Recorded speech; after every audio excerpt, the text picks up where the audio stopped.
Que ele disse que esse menino é um diamante. Ele é um diamante do clube. Não é uma joia, é um diamante. O que vocês acham do Bidon? 30 milhões de euros, tá bom pra você? Trata-se do Mercado Livre, que realmente é uma grande empresa brasileira, que inclusive tava para comprar, se é que já não fechou, os naming rights aí do novo Pacaembu. Olha, no maior acordo de naming rights da América Latina. É muito dinheiro. E tem mais coisa acontecendo. Bora falar do Timão e notícia boa. Chega mais, eu sou o Chico Garcia, inscreva-se no canal e vamos juntos. Bora se inscrever? Já se inscreveu? Obrigado se você já se inscreveu. Se não, por favor, não custa nada inscrever-se, é o botão ali.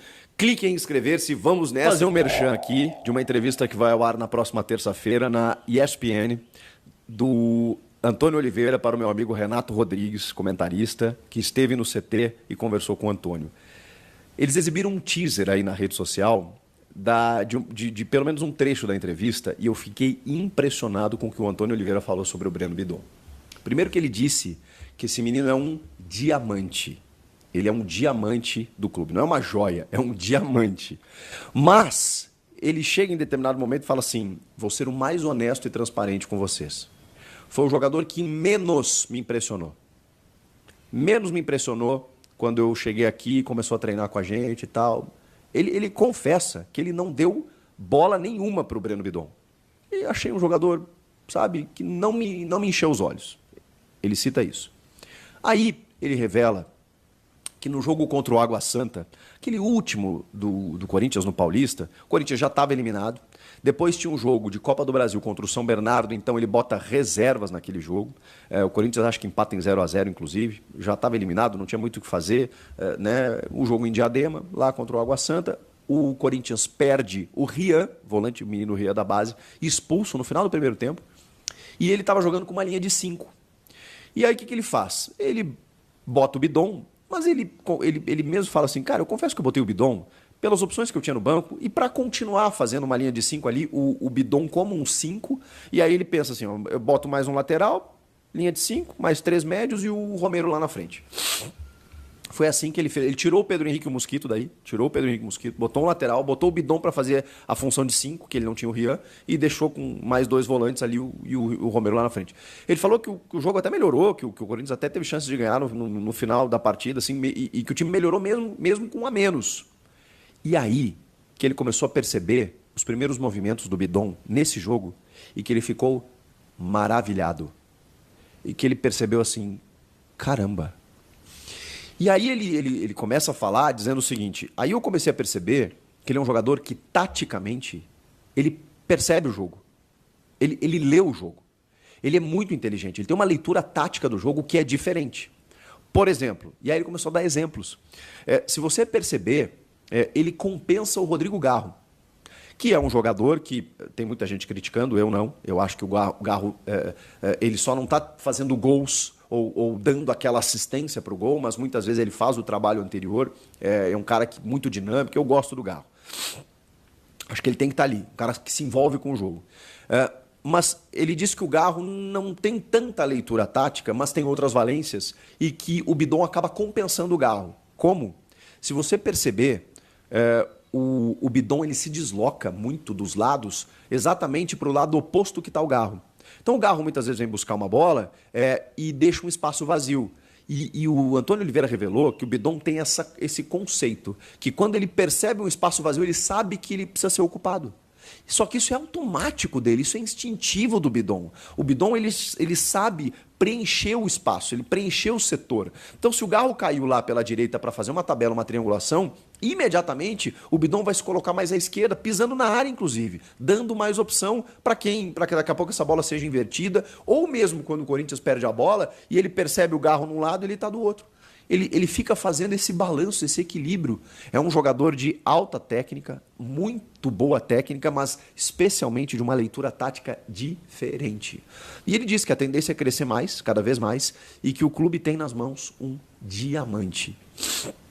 A partir daí, e aí ele falou, né, que o Bidon chega numa condição de começar a ser usado muito por conta da ausência do Maicon. E que ele e o Maicon, ele comparou assim, né, característica, tá, gente? O Maicon, eu acho ainda um bom jogador, acho que ele estava numa boa fase quando se lesionou, mas eu acho tem uma perspectiva do Bidon ser muito maior do que o Michael. Mas ele usou em termos de características que são dois jogadores que parecem que estão no campo de pantufas. E eu tenho essa sensação. Eu tenho essa sensação de leveza do Bidon. Que ele faz tudo com naturalidade, com muita leveza. Parece que ele flutua mesmo. Parece que você não percebe quando ele daqui a pouco está lá na frente, dando toque, dando uma assistência, dando um tapa com nojo para o Yuri Alberto fazer um gol. Ele está sempre, como disse o Renato, né, na entrevista, né, o pescocinho, né? O pescocinho. Ele, antes de dominar a bola, ele já está aqui, ó. Ele mapeia o jogo.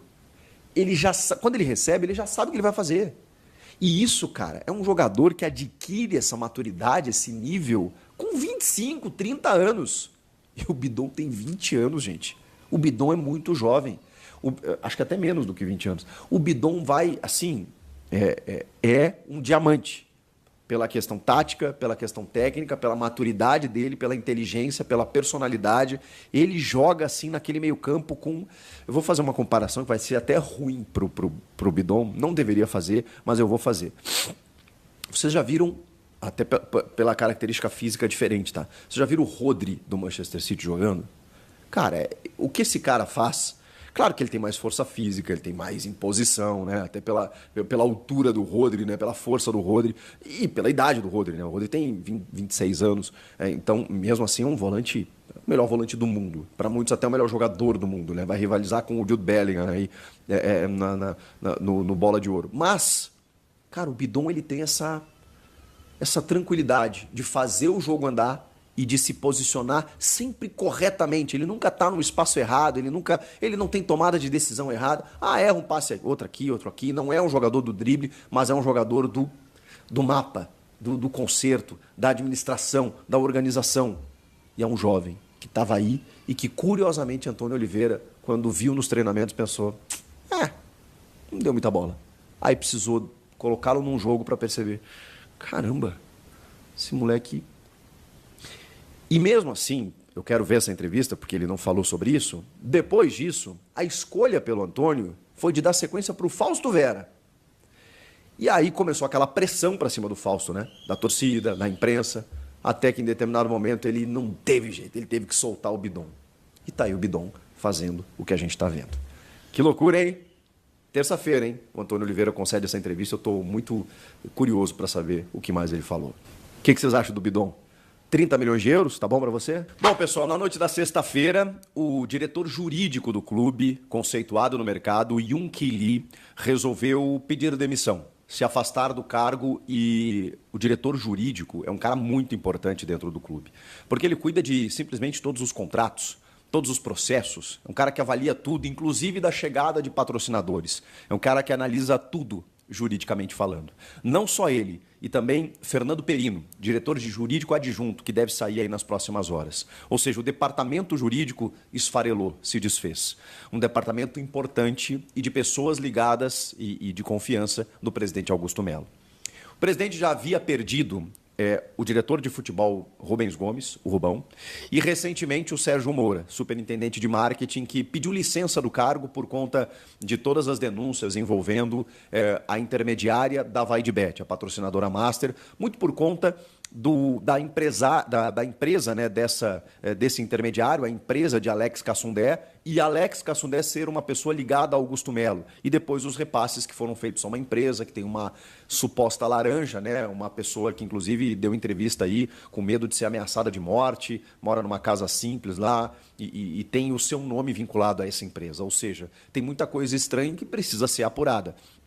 E o rastro dessas medidas, dessas decisões que foram tomadas pelo clube, pelos responsáveis, começaram a respingar nos determinados diretores. E isso foi chegando até o Sérgio Moura e agora o Yoon Ki-lee, na verdade, ele acabou saindo por conta de uma série de exigências que ele pediu ao Augusto Melo. E eu tenho 3 aqui para vocês. Primeiro, ele solicitou que Alex Cassundé fosse notificado pelo presidente exatamente por conta da empresa dele receber o comissionamento. O Augusto aceitou. Contratar uma empresa para investigar o comissionamento, porque tem o comissionamento, ok, dessa empresa, que precisa ser investigado, e também o repasse a outra empresa, a quem pense, entenda que, bom, o que essa empresa faz a partir dali, com repasses para onde quiser, não é mais, digamos, não diz mais respeito ao Corinthians. Tá bem, mas o Yunque Lee ficou incomodado com isso, como muita gente está, como membros da oposição, e querem saber a investigação correta, se tem algo ilícito nisso, para saber né, se tem alguma irregularidade. O Augusto concordou com isso, também para contratar uma empresa para realmente investigar tudo, para que, enfim, tudo saia dentro dos conformes, né, para que não tenha nenhuma irregularidade. Só que aí o Yunque Lee pediu também para que ele afastasse todos os envolvidos, como, por exemplo, o diretor administrativo Marcelo Mariano, que, na ausência de Rosalá Santoro, diretor financeiro, que estava viajando, fez os depósitos para a empresa do Alex Cassundé. Naquele período ali, no intervalo de 3 dias, 2 depósitos de R$700 mil, totalizando 1.400.000. Quem fez os depósitos foi Marcelo Mariano, num caráter de urgência, mesmo com algumas dívidas se acumulando no clube. Por conta da comissão, o Marcelo Mariano fez os depósitos. E quem tem que fazer esses depósitos normalmente é o diretor financeiro, que não fez os depósitos. Ou seja, o Yunque Lee pediu o afastamento também do Marcelo Mariano e o Augusto não topou.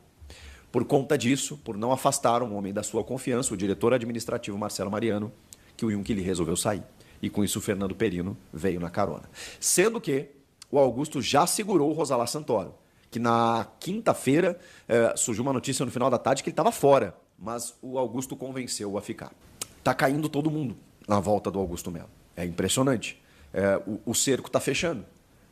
Porque se ele não resolver essa história, ele pode provocar sérios danos ao clube, inclusive com a perda de patrocínios. E aí o Samir Carvalho, meu amigo lá do Café do Setorista, já deu uma bomba na noite de sexta também. Porque o Augusto tinha dito, na entrevista para o Cross, que eu até fiz um resumo aqui para vocês no canal, que por conta dessa situação, desse diz que me disse, dessas denúncias, na verdade, o Corinthians tinha perdido um grande patrocinador, de nome muito forte, para a camisa do clube, que daria um bom dinheiro ao clube, mas que o patrocinador tinha dito o seguinte para o Augusto: olha, vamos esperar a poeira baixar, talvez a gente volte em outro momento, mas agora não vai dar. E o Augusto revelou, só não revelou o nome desse patrocinador. O Samir descobriu qual é o patrocinador. Trata-se do Mercado Livre, que realmente é uma grande empresa brasileira, que inclusive estava para comprar, se é que já não fechou, os naming rights aí do novo Pacaembu. Olha, no maior acordo de naming rights da América Latina. É muito dinheiro. Mas esse acordo com o Corinthians eram 70 milhões de reais anuais até o final do ano, com um espaço na camisa lá e tal, mas era um valor que o Corinthians acabou perdendo.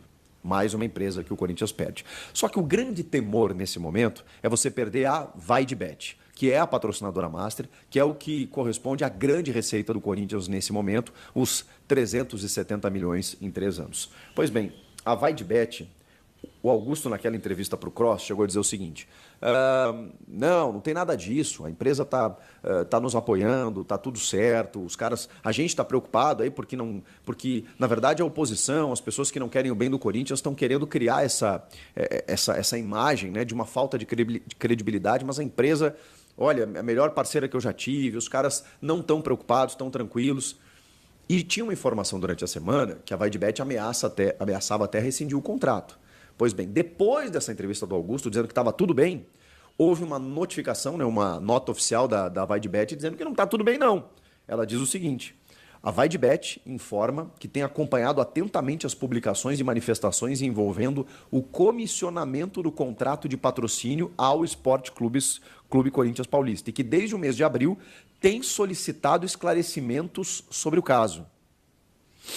Durante as últimas semanas, a VaidBet pediu informações ao Corinthians em ocasiões variadas e realizou reunião presencial na sede do clube no dia 8 de maio. Isso o Augusto falou, que eles vieram mesmo presencialmente para se reunir com o clube. Além de ter enviado um comunicado à diretoria na última segunda-feira, agora dia 20, que foi quando saiu a notícia no GE, dizendo: olha, a VaidBet mandou um e-mail dizendo que estava muito preocupada, que era bom o Corinthians resolver essa situação, porque senão ela vai se retirar do clube. E o Augusto disse que estava tudo bem 3 dias depois.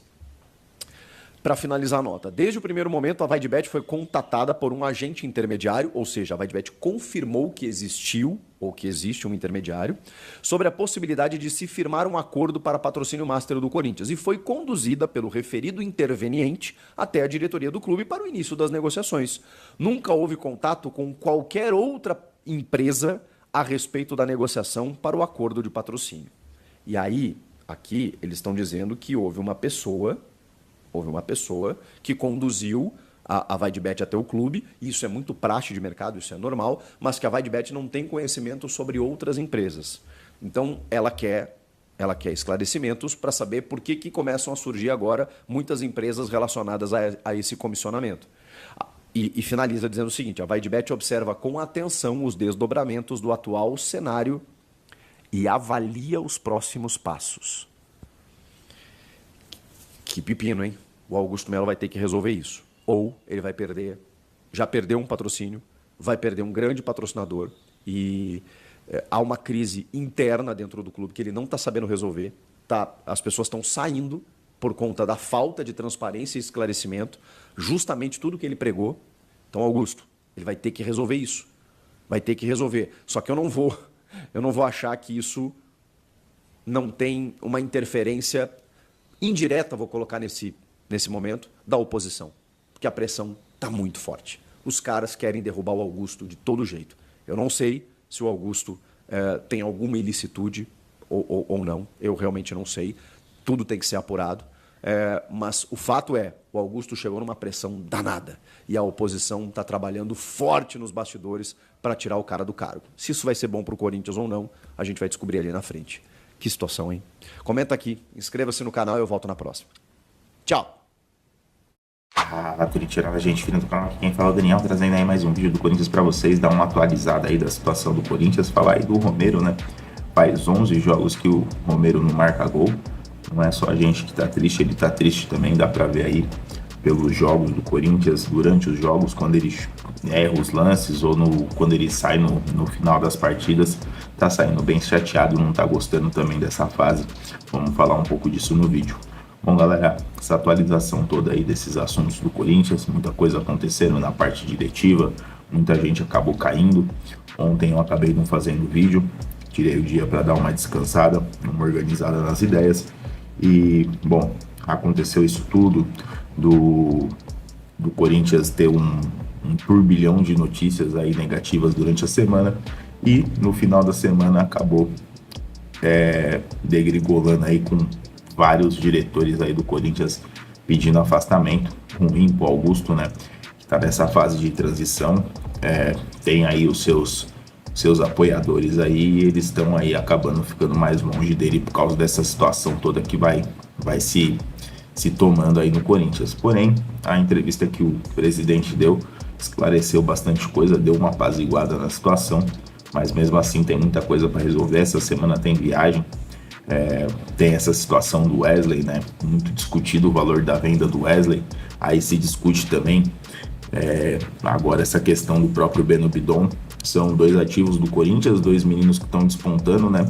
E o Corinthians precisando reforçar no meio do ano, pode ser que acabe que tenha que vender algum desses garotos, o que não é legal, né? Era importante manter o time do Corinthians aí com esses garotos, porque a gente já perdeu vários.